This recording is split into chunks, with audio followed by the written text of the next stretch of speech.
This is Why Am I a Mets Fan? A podcast hosted by Samantha Croston and Ashley Wenskoski.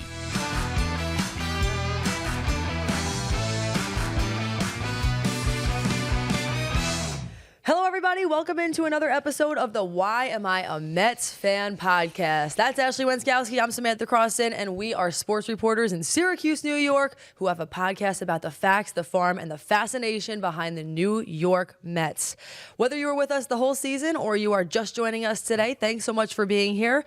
Coming to chat with you after a 7-3 victory over the LA Dodgers in Game 2 of the NLCS. How are we feeling? We're feeling great. I warned you all that last night, if tonight was a loss, we were hitting the panic button.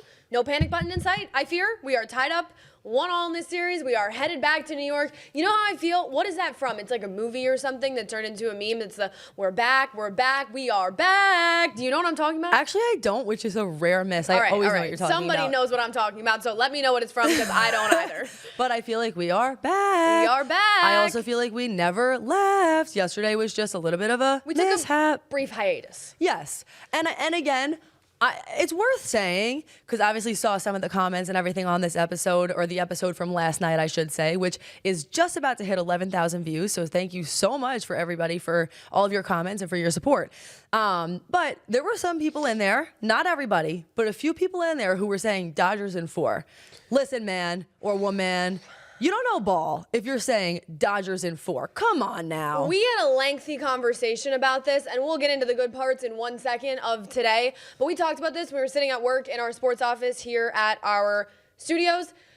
If you were saying any team in 4, if we got on this podcast and said Mets in 4, you're really not serious people. In the NLCS, in the World Series, in series that go best of 7, I'm sorry, 4 games is a really, really rare occurrence. And all of those people, you can still think the Dodgers are going to win. You're entitled to your opinion. And we had a lot of Dodgers fans watch these episodes, so thank you. Which we loved. If you're here from the Dodgers as well. But Dodgers in 4 was not a serious take, and please don't act like it is. Please do not be coming in the comment section saying that garbage again. Anyway, so after today, it's a 7-3 win, and let's start right at the beginning with my baby. Lindor leads off with a 395-foot homer.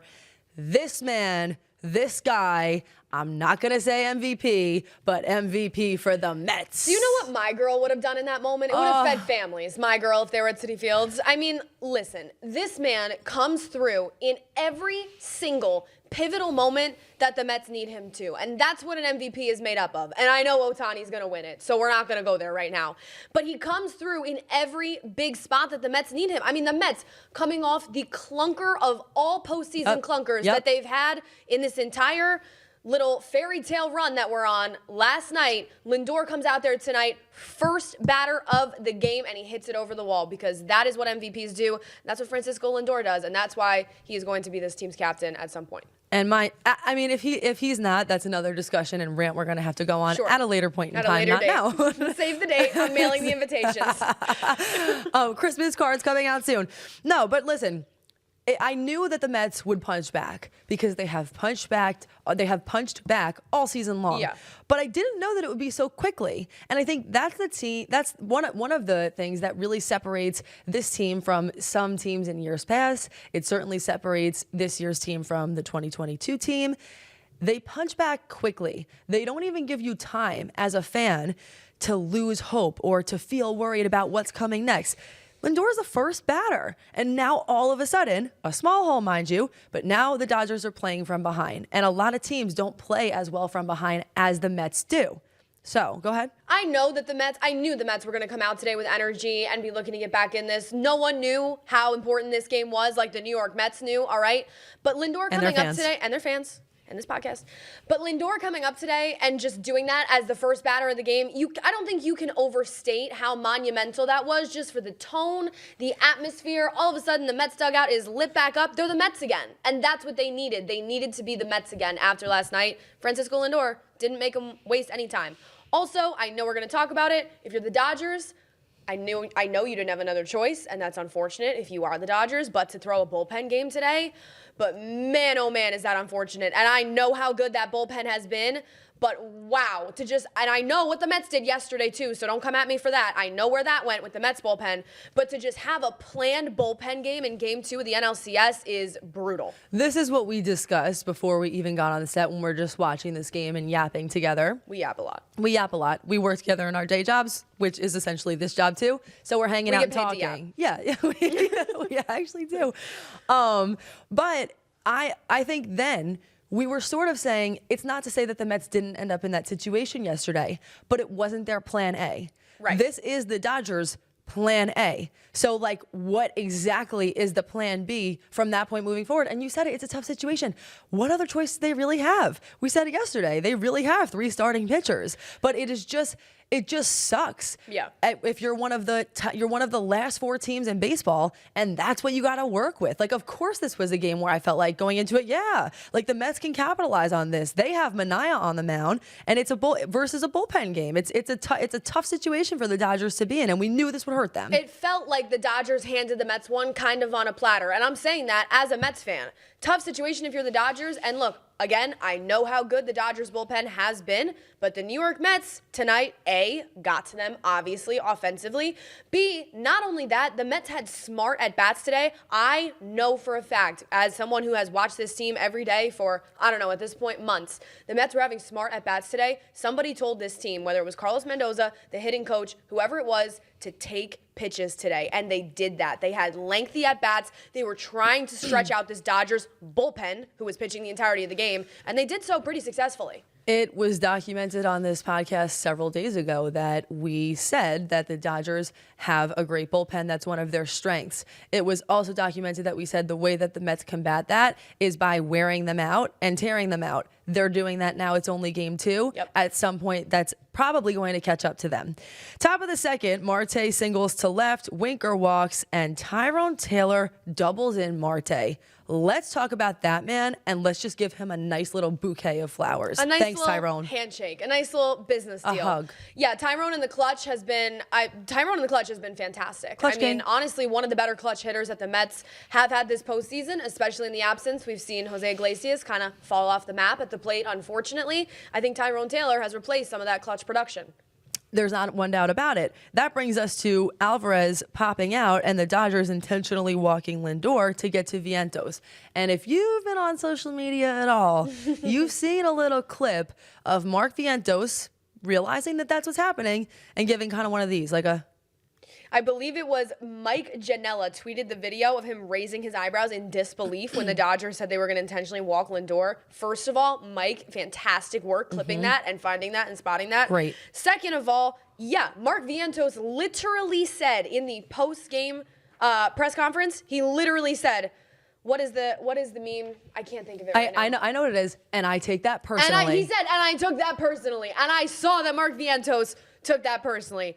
Hits it right over the wall. And not only does he hit the 95-mile-an-hour fastball, which was right down the middle of the plate, by the way, over the wall, he had a fantastic at-bat before that. Yep. That was the 9th pitch of the at-bat. He fouled off like 4 or 5 balls. He was taking pitches. Mark Vientos was not there to mess around. That man's going to get paid. Mark Vientos in his first postseason, 9 games, 6 multi-hit games, 2 different 4 RBI games, 3 home runs, 11 RBIs. This man's on fire. Nothing, all the Lindor and all of it, nothing is more of my favorite storyline this whole year than the breakout of Mark Vientos. Dave Roberts walks Lindor. Now, can you argue with walking Lindor in that situation? I guess on the surface, no. We know how dangerous Lindor is. He already had a home run in the game.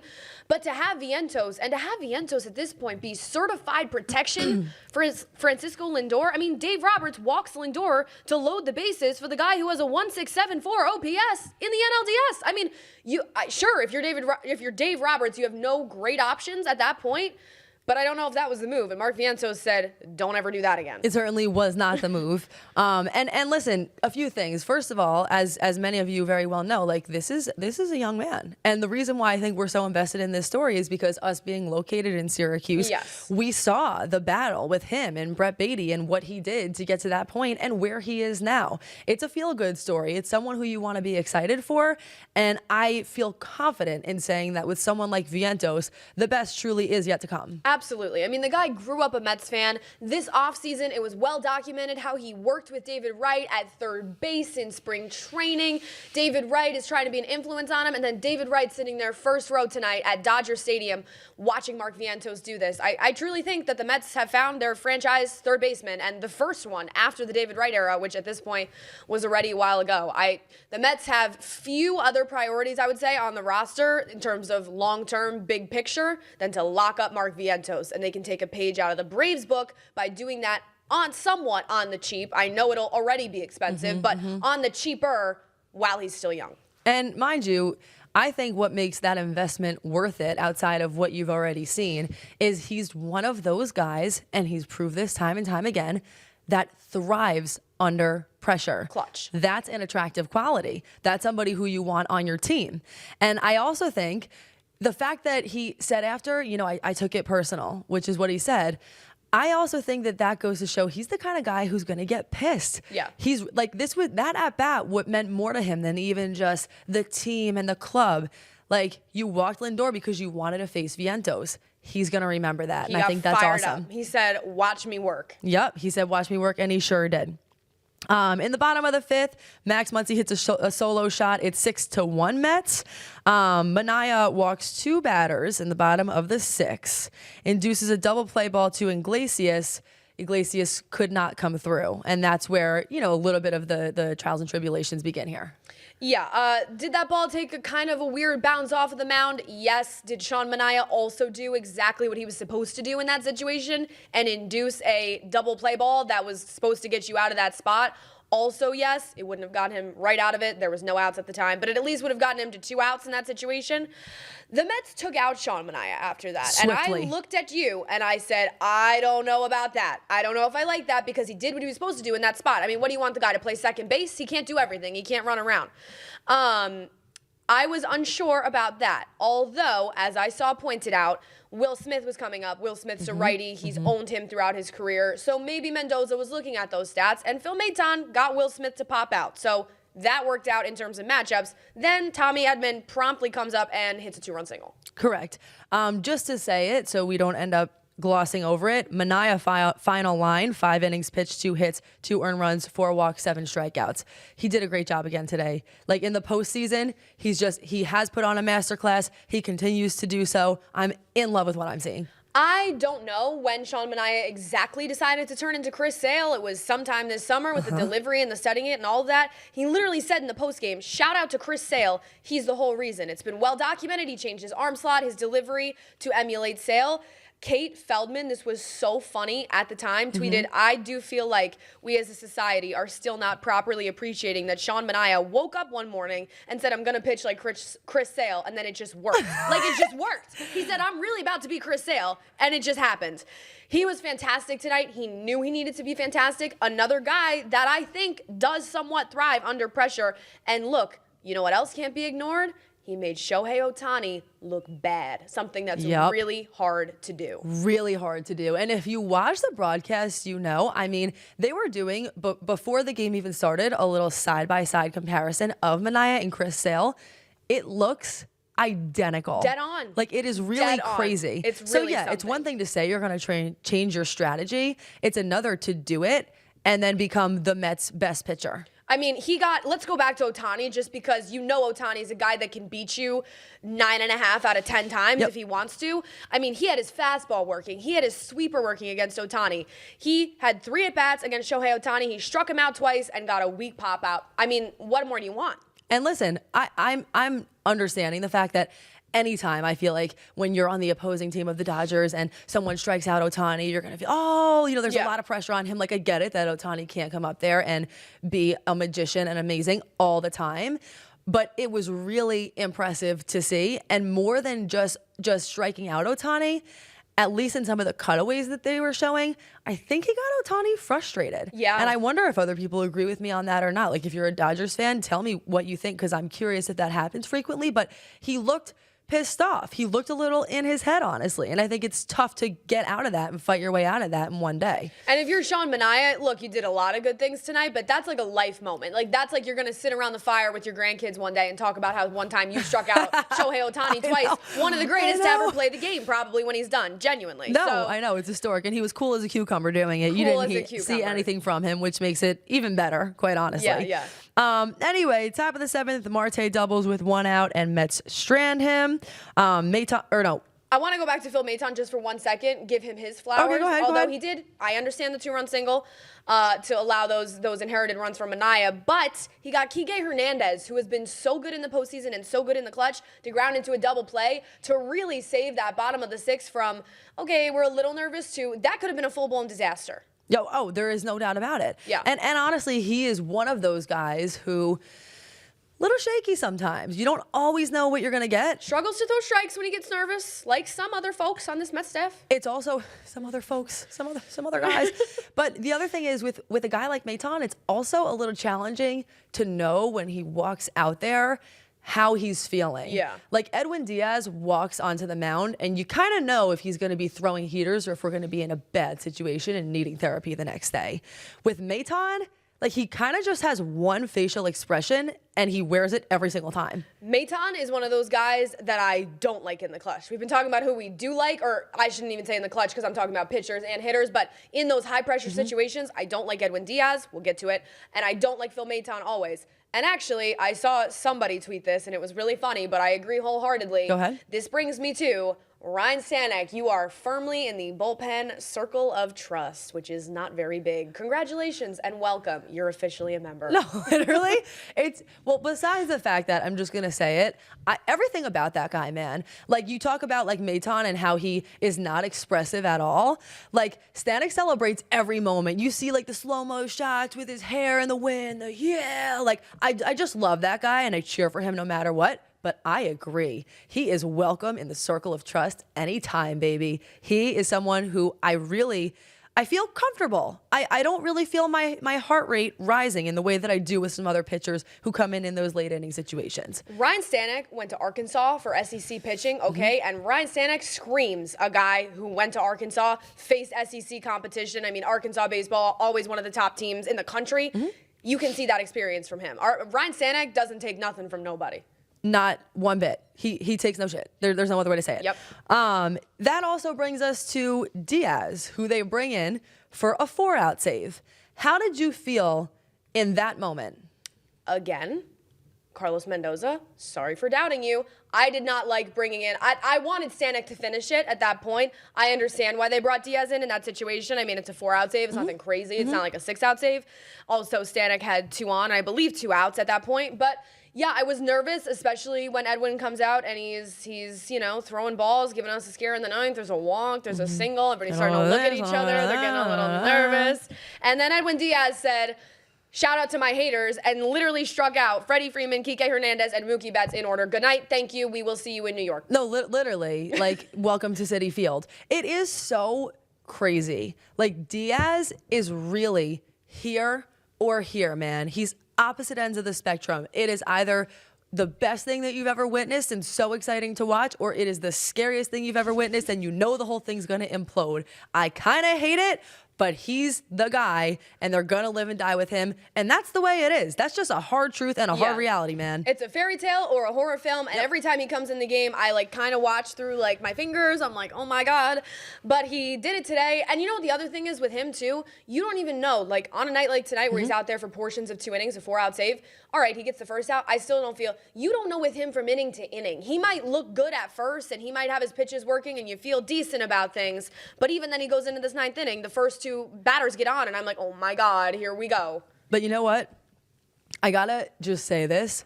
They were just showing a few replays tonight in slow-mo. I mean, just actually watching him pitch. Watching the way that the ball simply spins as a little swirl and a twirl. Like, his pitches, when they're good, are gorgeous. Yeah. They really are. He has the best stuff. He has the best stuff on the Mets bullpen staff, and that's why he's their closer, and that's why he's where he is, even though he might give you a heart attack, but he'll bring you back to life. And that's showbiz. The bottom line is Mets tie it, and now they're right back in it. I also know we mentioned this yesterday, but it's worth saying again. They won one out in LA. Surely now you have to think they have the advantage coming back to Citi Field, man. The job is complete. Look, game one was ugly. I'll be the first to say that. It exposed the Mets' problems and exposed Mets' problems that we could see later on in this series, specifically against this Dodgers team, right? But they did what we wanted them to do. They split the series in LA. Now they're headed back to Citi Field for games 3, 4, and 5, which I said last night I know is a bit of a controversial take, but I like it. You get 3 at home in a row in front of the Citi Field crowd that I know will be rocking. You get a chance. I mean, listen, okay. Would 3 at Citi Field, would clinching at Citi Field in game 5 be my dream of dreams? Sure, absolutely. But even in a realistic world, because we're realists and we're not biased. Say you take 2 out of 3 at Citi Field, you still need to go to LA and only win 1. If you're the Mets right now, I'm sorry, but I think you're in a good spot. Combined with the fact that they have Severino and Quintana going in games 3 and 4. We don't know who's pitching game 5 yet. We'll save that for another time. But the Dodgers are pitching Walker Buehler on Wednesday. He has a 5.38 regular season ERA. His playoff start was 6 earned runs on 7 hits. And Severino, who's likely to go in game 3, he's in his first healthy season for the Mets. Mm-hmm. He has over 30 starts. We know how good he's been this year. I like it. I can't help but like it. I don't know. Maybe I'll eat these words after game 3. I mean, that's just postseason baseball for you, but I like the spot that the Mets are in right now. And I think I am going to make that our question of the day. Like, if you're a Mets fan, how many games do you think that the Mets must win at Citi Field in order to be able to take this series? And if you're a Dodgers fan listening to this podcast, how many games do you think the Dodgers have to win at Citi Field in order to win this series? What would make you feel comfortable? I'm just curious as we continue on. In my opinion, the Mets need 2. I think 2 is necessary. Obviously, 3, we know what happens. You can't go. 1, you can't go back to LA needing to win both. You can't. It's not. No, it's just not. I wouldn't feel good about it. No. I actually would feel badly about it. 2, I actually would feel, dare I even say, comfortable. Not confident, but I'd feel comfortable. And I'm cool to say that. Yep. I really am. Yep. I see you have a few random facts here under your little random tab. Sure. What do you got for me? I have a random category. Okay. And it starts with this fine man who we end up really showcasing a lot on this podcast. Yes, I agree. This is Francisco Alvarez, a lovely bobblehead given to us by the Syracuse Mets during his time here. It's great. Francisco Alvarez has not been great. We are a noted proponent of Francisco Alvarez. I think he's going to be really good as he continues to develop. However, in this postseason, he's kind of been horrific, and there's no other way to go about that. He left 7 runners on base tonight in 3 at-bats, obviously kept the Mets lead at 6-0. At the time, it seemed like nothing, but you know this Mets pitching and this Mets team, when it got to be 6-3, you're kind of thinking about some of those at-bats like, imagine if Alvarez would have drove in some of those runners. And this postseason, he is 5 for 30. He's hitting 167. He also, as we know, is not one of the best defensive catchers in baseball by any means. Yes, he threw out Shohei Ohtani in game 1, and I can give flowers where flowers are due there, but he doesn't do much in terms of blocking behind the plate. Again tonight, we saw free bases be given out when Diaz was in the game, and I hate that. At the same time, I forget if that was the 8th or the 9th inning, but there was man on. It was the 8th. It was the 8th, man on first, man on second, and they both moved. I don't remember honestly. But you know what I'm talking about. Yes. Like they both took the next base. No slide necessary. Beep beep beep beep beep. Just all the way to the. I've been saying this for weeks, and it's a Mets problem. It's a Diaz problem specifically too. But it's an Alvarez problem too. We need to stop doing that. I know there are situations where you don't throw because it's more of a risk. I understand how the game of baseball works, but you had runners on first and second. If the guy hits a single, it's 1 run. Now it's all of a sudden 2. The free bases have got to stop. And the thing is, they're like in that situation where it was man on first, man on second, they both move. They didn't even try. Alvarez didn't even try. And to your point, I do think that the biggest part of that is Diaz, because if you've watched him for long enough, you know, like he doesn't really check the runners. Like he really needs to stay locked in.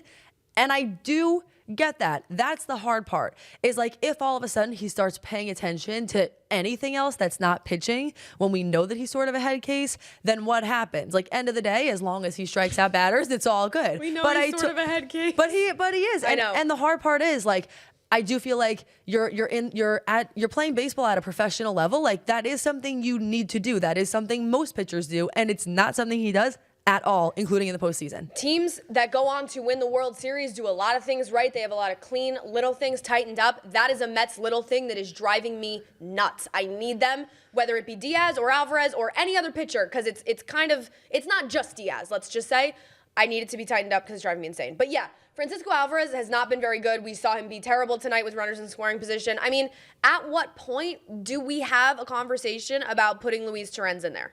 Not yet.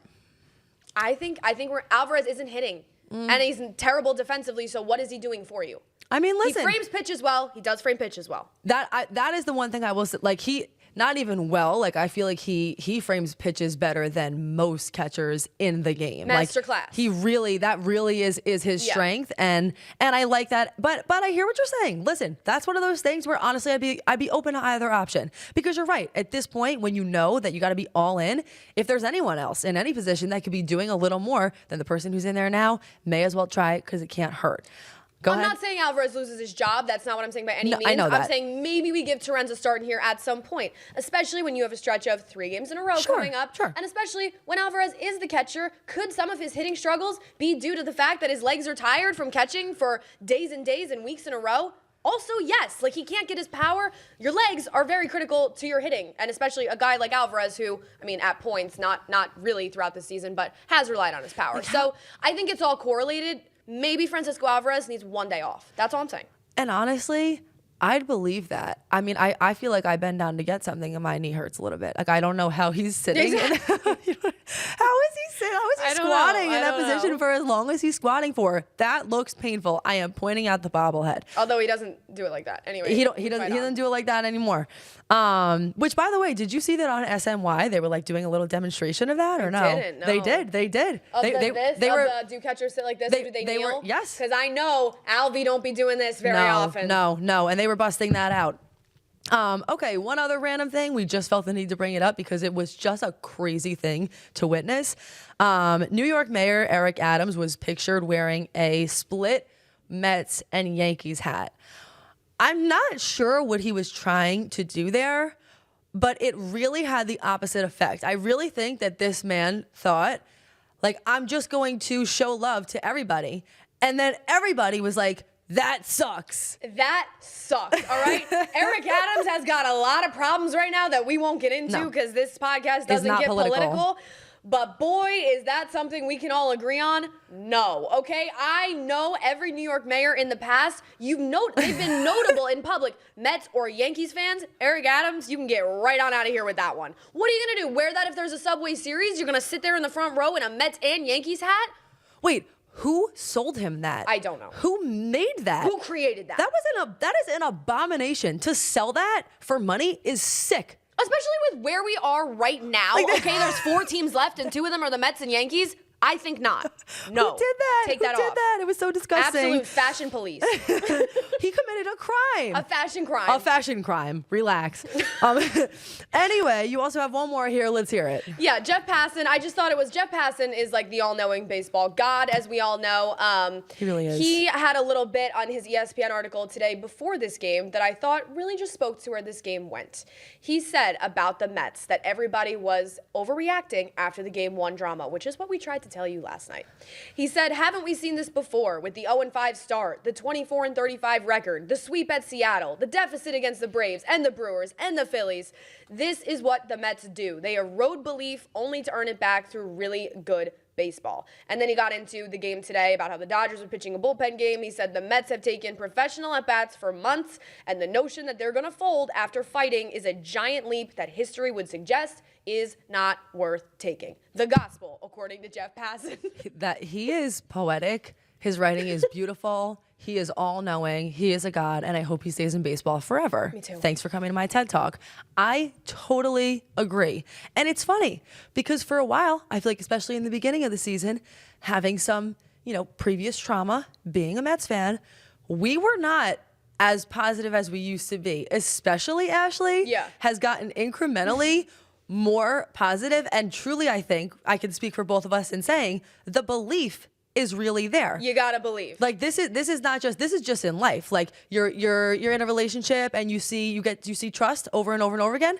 Now you trust the person. The Mets have built trust with this fan base this year, for real. They like the relationship has become less toxic and more trusting because they've proven time in and time out that they show up, which is why last night we're at the point where we said, man, like this is not going to be a Dodgers in 4 situation. It's just not. And all that aside, like I actually think I'd feel confident at this point in saying that out of the teams left, out of the Mets opponents remaining, I'm pretty sure that I believe that the Dodgers are the hardest ones. I actually think that they would fare better playing against the Yankees or the Guardians, and I'm not saying that either of them would be a walk in the park, but the Dodgers are a really good team and a really complete team. It's not just Shohei Ohtani. This is a really stacked roster. Like there's a lot you need to get through, and like I said last night, a relatively mistake-free team. For the Dodgers pitching, I guess you want to say, issues that they have in the rotation, the Dodgers lineup, I am scared every single time the Dodgers come up to the plate for a turn. I mean, that lineup is lethal. It can beat you 1 through 9. 6 through 9 have heated up recently, which makes it even more deadly. The Dodgers are a dangerous team, and I do think if, and this is an if, the series is tied, but if the Mets come out of this series and head to you-know-where that I don't discuss. I don't say it. If they go to you-know-where, if they get past the Dodgers, if you're catching my drift, the Mets are going to feel like they can do anything because, to your point, I think that this is undoubtedly their biggest challenge this season so far. Right. And I don't know if they're going to pass it yet. Sure, I am optimistic. Heading back to New York for 3 straight games and after what they showed us tonight and everything. I'm optimistic. I am. But this series is tied. Anything can happen. Clean slate. We don't know. In my opinion, I think the Mets are going to capitalize on starts from Severino and Quintana and the Citi Field crowd. I don't think they're going to clinch at Citi Field. I think they're going to go back to LA and they're going to win it in a Game 6 or a Game 7. We'll save that talk for another time. But the Dodgers are a really good team, and you just can't overstate that. Yeah, it's a big hurdle. There's a lot of baseball left to play, and of course, we're going to be with you the whole way. Anything else you have to say about the Mets moving forward, and then we'll tell people a little more about us since we have a lot of new viewers. Yeah, nothing else I have to say about the Mets right now. I think they're in a good spot. Off day tomorrow, Tuesday, and I think the Mets thrive off of being at home. I think they thrive off of the Citi Field crowd. There was a crazy stat I saw a few days ago that the Mets have lost something like twice since the end of August at Citi Field. That's absurd. The crowd can't do everything for you. The atmosphere can't do everything for you. As we've said, the Dodgers, a very good team. The Dodgers are going to put up a fight. I would not say Mets in 5 right now, as I just reiterated. Like, I wouldn't even say that. I think this series is going to 6 or 7 games. Yeah, to me, it's giving Mets in 6, and it has been giving Mets in 6. You agree? From the start. Yeah. Said that from the start. Yep. The Corgi said it. I know everybody got pissed that I said that, but that's what the Corgi said. I'm just gonna say it. Yeah. I mean, the only other thing I can say about the Mets is this podcast has always been a big believer in the fact that the little things make the big things. Yeah. So all of these little things we're talking about, as far as tweaking and tying up those loose ends, the time to do that is right the F now. Yep. There is no other time to do that. Anyway, all that being said, we, again, just wanted to say thank you because we are now up over 2,000 subscribers. We had 11,000 episodes, 11,000 views on this last episode. And we have done this a little bit in the past as we've continued to have this podcast and as it's grown. But we just want to be able to tell you guys a little bit more about us. We were having a conversation saying that we felt bad that these episodes couldn't be out sooner. We always try to have them out, the night of, but a couple hours pass. And if you're wondering why, it's because this is not our day jobs. We work at actually 3 different stations. It's a triopoly, channels 3, 5, and 6 in Syracuse, which is the NBC, CBS, and CW affiliate. Reason we bring that up, all that to say, that we're probably, we believe, the only sports department in the country that's responsible for 31 shows and 2 podcasts, and we do it all ourselves. We're a 2-person department. Go ahead. Yeah, it's just us, the sports department here, for our real day job. We do 5 shows every weeknight. Syracuse athletics, New York sports. We get to talk about the Mets, which is cool, but we got a lot going on. I mean, it's football season, college football. Syracuse athletics is really kind of our main beat, so we're really on the Syracuse stuff. So it is a lot for sure, but we just wanted to tell you guys that, not from any other standpoint other than this is our 2-woman team, A, on this podcast, and B, in Syracuse, New York, on the TV for the sports department. We spend a lot of time together. We spend a lot of time together, and then we spend time together outside of work too, because we just love each other so much. And B, Yes, that we do all of the editing, all the post-production. We have lovely directors here at our station who, cut the cameras and whatnot, and we thank them so much for helping us with that. But quite literally everything else, from the social media content to the video to all of it, we do that. So that's what's made this growth of this show become even greater for us, because we're not just the talent and we don't just sit here and yap as much as we like to joke about that. We really do everything behind the scenes, and we stay here until 2:30 in the morning to get it done. So thank you guys so much for listening. Right. And again, I think it's important that we say that too. Like, we're not bringing this up in an excuse way, because we certainly do not believe in that, and we're hard workers, but more so to say thank you so much for watching, because I think to people like us, this means more. We don't get paid a lick more to do this. We have said before and would say again out loud, and feel okay saying, because I really believe that our boss here and the people who are involved in this podcast would understand and back that up. If we could leave our day jobs to do this full time, we'd do it. And I think that, and I really do believe that. Like, I think we have something special here, and having you guys along for the ride, knowing that we are coming in on our off days, we are coming in on days that we don't even work, it makes it really a lot more meaningful knowing that we have all the supporters that we do have here. Yeah, absolutely. I'm saying it in that sense, and that the growth for us has been that much more special, because we literally do every single thing that comes out for this podcast. We do it. Our hands are on it. So thank you. We don't have a team. It is what it is. We've been happy to grow it, even to what this point is. We got a team right here, baby. Well, we're the team, yes. You're my teammate. You and I are the team. On that final note, I did just want to put an ad in. I, unfortunately, listen, folks, fall weddings, I'm against them for a lot of reasons, okay? College football, namely. Fall weddings, bad.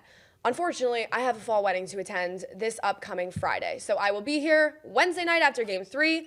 I unfortunately have to drive home outside the Philadelphia area with some gloating to do, by the way, on Thursday night. So I'm going to Zoom. We're going to do a Zoom episode after Game 4. But Friday night, Game 5, I will not be able to be with you. So we're going to hopefully have our intern Dan in here to pinch hit with Sam. And I'm really sorry. Please, everybody, whoever you believe in, pray for me that Game 5 is not a clinch day, because I will be at a wedding and I will just be out of commission, but I will be losing my damn mind if that's a clinch situation and I don't get to be on this podcast. So please pray that it goes to 6 or 7 games for me. And just so you know, I will be on my phone watching at the wedding. Thanks so much. Hey, last but not least, we appreciate all the comments. We've seen that a lot of the episodes recently have been getting hundreds of comments, and so many of them are positive. That does not go unnoticed by us, especially the fact that we are two women trying to start this podcast, and we've seen so much support.